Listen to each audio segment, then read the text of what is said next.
நாங்கள்லாம் சாதனை பண்ணியிருக்கோம் அப்படின்னு நீங்கள் நினச்சிட்டிங்கன்னா அப்படிலாம் ஒன்றுமே கிடையாது. நீங்கள் தான் சாதனை வீரர்கள். நீங்கள் ஸ்டேஜில் இன்றைக்கி ஒவ்வொருத்தவங்களோட பின்புலம் ஒரு வாட்டியும் படித்து சொல்லிட்டு இருந்தாங்க. அதெல்லாம் தாண்டி கனவுலாம் கூட நினைக்க முடியாத போராட்டங்கள்லாம் தாண்டி நீங்கள் இப்போ வந்து சாதிச்சுக்கிறது தான் வந்து பெரிய சாதனை. இந்த போராட்ட குணத்தை எப்பவுமே விட்டுறாதீங்க. கல்யாணியா சொன்ன மாதிரி வந்து புத்தகத்தையும் படிங்க, ஆனால் அந்த உலகத்தையும் புத்தகமாக படிங்க. புத்தகத்துக்குள்ளே மட்டுமே இருந்துடாதீங்க. எப்பவுமே சந்தோஷமாக இருக்கிறது வந்து தான் ரொம்ப முக்கியமான விஷயம்ன்ட்டு நான் சொல்கிறேன். அப்பாவும் சொன்ன மாதிரி வந்து படிப்பும் குணமும் சேர்ந்து இருந்தால் மட்டுமே வாழ்க்கை வந்து முழுமையடையும். நிறைய பேர் வந்து ஒரு சின்ன நெகட்டிவ் எனர்ஜி மாதிரி உள்ளே வந்துட்டு வந்து அந்த போராட்ட குணம் மற்றதெல்லாமே வந்து அப்படியே கீழே குறைஞ்சிறத வந்து நான் என் வயதில் இருக்கிற என் நண்பர்கள் கிட்டே வந்து நான் அதை பார்க்குறேன். ஸோ நீங்களும் அந்த காலத்துக்கு வருவீங்க, அதை தொடுவீங்க.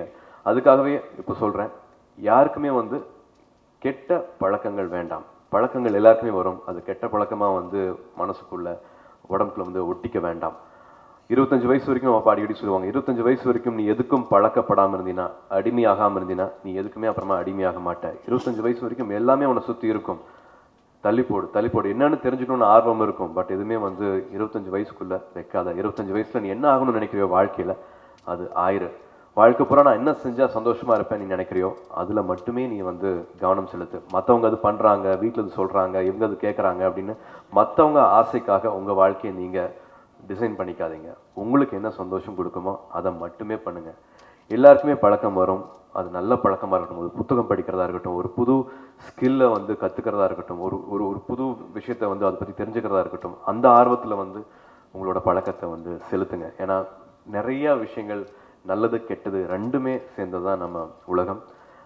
இப்போ வந்து நம்ம வந்து சந்தோஷப்படுறதுக்கு நிறைய காரணங்கள் இருக்குது. நம்ம வந்து ஒரு கற்காலத்தில் நம்ம பிறக்கல, எல்லாம் வால் வச்சுக்கிட்டு வெட்டிகிட்டு இருக்கிற நாட்டில் நம்ம பிறக்கல. வெறும் பிளேகுக்கு மருந்து இல்லாமல், மலேரியாவுக்கு மருந்து இல்லாமல் எல்லாரும் இறந்துட்டு இருந்த காலங்களை நம்ம பிறக்கல. நம்ம பெற்றோரை விட, நம்ம தாத்தா விட, நம்ம முன்னோரை விட சந்தோஷமான இருக்கிற ஒரு காலத்தில் தான் நம்ம இப்போ பிறந்திருக்கோம். ஸோ நம்ம சந்தோஷப்படுறதுக்கு ஏகப்பட்ட விஷயங்கள் இருக்குது. எல்லாமே கையில் கிடைக்குது. உலகம் கைக்குள்ளே அடங்குற மாதிரி இன்டர்நெட் வந்து எல்லாத்தையுமே மாற்றிருச்சு. பட் அதுக்குள்ளேயும் போய் மூழ்கிடாதீங்க. நிறையா விஷயங்கள் இருக்குது இன்டர்நெட்டில். தயவு செஞ்சு நல்லதை மட்டுமே பாருங்கள். வருஷம் வந்து ஒரு வாட்டி மாணவர்கள் வந்து தவறாமல் இங்கே வந்து இந்த என்ஜிஓக்கு வந்து நீங்கள் பெரிய ஒரு மரியாதை கொடுத்துருக்கீங்க. இந்த வாட்டியும் பல ஊர்கள்லேருந்து மாணவர்கள் வந்திருக்கீங்க. உங்கள் பெற்றோர்களுக்கும் நான் வந்து இந்த நேரத்தை எங்களுக்கு கொடுத்ததுக்கு வந்து நான் ரொம்ப ரொம்ப நன்றி சொல்லிக்கிறேன். அண்ட் அதே மாதிரி எல்லா கல்வி நிறுவனங்களுக்கும் நான் வந்து நன்றி சொல்லி ஆகணும். இவ்வளோ மாணவர்கள் படிச்சுட்டு இருக்காங்கன்னா அவங்க இல்லாமல் வந்து இது நடந்திருக்கவே சாத்தியமே இல்லை. அகரம் எங்கள் குடும்பம், நாங்கள் அதில் ஒரு அங்கம். அதனால வந்து அகரம் தனியாக நான் நன்றி சொல்லிட்டு இருக்க முடியல.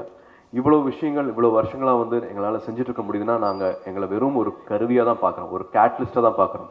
ஒரு பெரிய ஆசீர்வாதம் இருக்கிறதுனால எங்களாலையும் எங்கள் மூலமாக அது ஒரு விஷயம் நடந்துட்டு இருக்க ஒழிய நாங்கள் தான் அதை செஞ்சுட்ருக்கோன்னு என்றைக்குமே சொல்ல மாட்டோம்.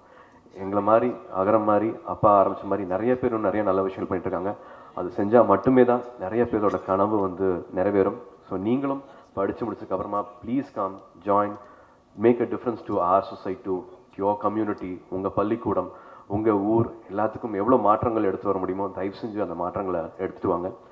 கல்வி ஒழுக்கம் ரெண்டு மட்டும் இருந்துச்சுன்னா உலகத்தில் எந்த மூலையிலையும் நீங்கள் போய் வெற்றி பெறலாம். வெறும் கல்வி போதாது. எந்த குழந்தையுமே வேஸ்டான குழந்தை கிடையாது. வெறும் மார்க் வாங்கினா மட்டும் பெரிய ஆள் நினச்சிக்காதீங்க. நாங்கள் என்ன மார்க் வாங்கினா 55% நான் வாங்கினேன்.